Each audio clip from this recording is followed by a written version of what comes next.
league's 7th best scorer and even the top for NU. You average around 15.2 points per game dun sa first 6 games nyo. Pero last game mo against FEU, you only scored 2. Ano yung nangyari dun? Kasi bali, second set na ako dumating. Yun nga, galing ako ng hospital, then humabol lang ako. And yun, parang wala na, hindi na nakaabot kasi hanggang na straight set nila kami.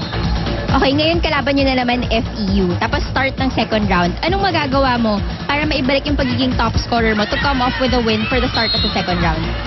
Hindi lang para sa akin siguro, para sa teammate ko. We have to redeem ourselves.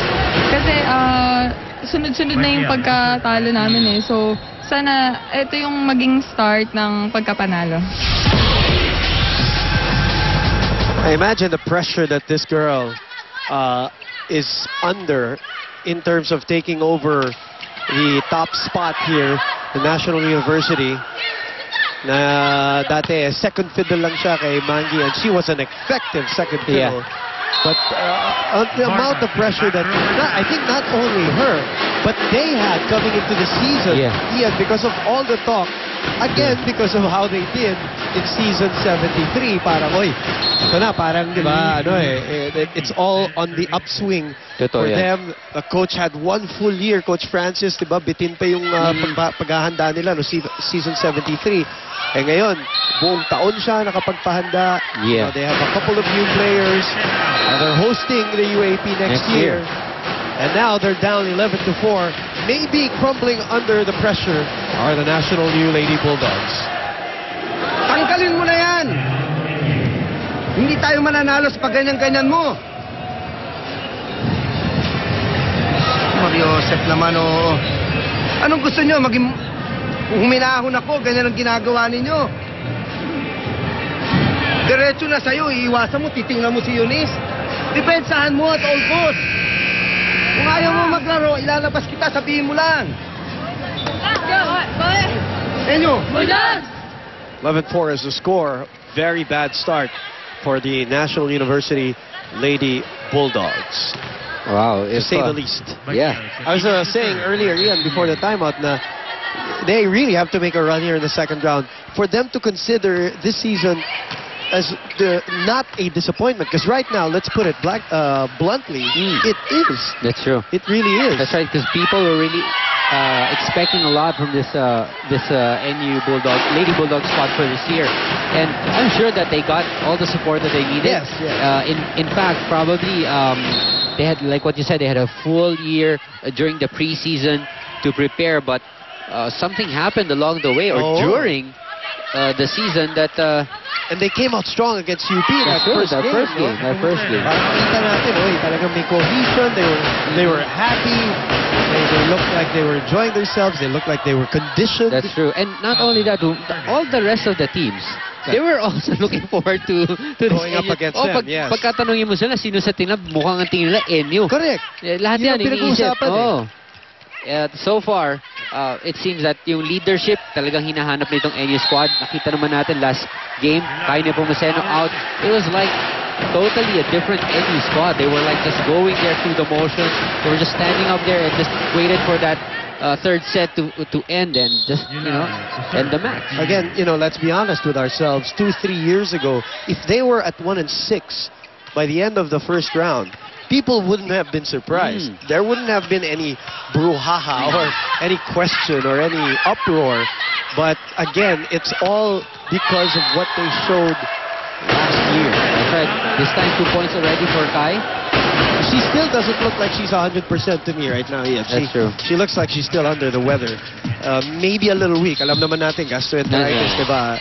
Medyo manghihina ka talaga niyan. Last game, we were really surprised that she was here, and we were even joking, Pumunta Eric pa. and I, that we'll be surprised if there'll be nurses coming around to put her back in the hospital. Mukhang tumakas lang. And she looked like she lost weight too, in that few days. And they go back to Kai. Produces a point. On the other hand, this FEU team that was at 5-9 last year, this is really a contrast of stories. Same team standing last year, but all the talk about them last year was, wow, okay itong mga rookie nila. Mukhang may promise. Pag bigyan mo mga 2-3 taon, lalaban na to uli. Pero hindi. They expedited the process. The next year, which is this year, they look so tough. That's true. Cohesion. That's true. And again, testament also to Coach Nestor. That's true. Last year, during the first round last year, Micah Murado was still there, but correct. Dahil ngayon, hindi na talaga officially she won't be able to play. Wala na. So, yung adjustment nila during the break was really for Rojas to fill in that spot left by Micah. Tapos sila Vargas to develop. That's right. So, tingnan natin, but FEU has, that's outside, but kita mo yung depensa ng FEU. They're really running after all of those balls, but anyway, with a run of their own, humabol na. 9 serving 13. Also, the development of now the #1 setter, Giselle C, from last year to this year was amazing. And again, I say it's a contrast of stories because here's a team that really was under the radar. Yeah. Nobody talked about them. They were just saying, they will always be solid.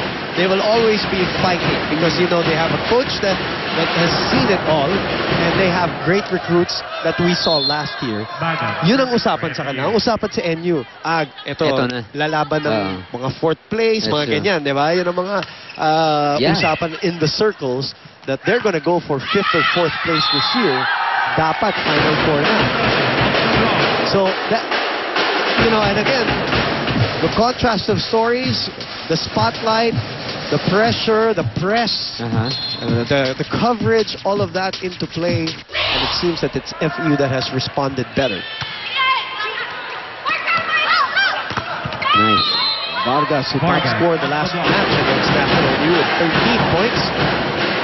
Also developing a better technique from last year's very raw approach and attack. To serve for FEU. 5-point lead now for FEU, and that run of NU was made possible when Kai Nepomuceno was in the front row, but now she's at the back, so it's up to Byron to really get those points on the board. The strength of that kill from Vargas sent that ball out to give them a 6-point lead into the second technical time.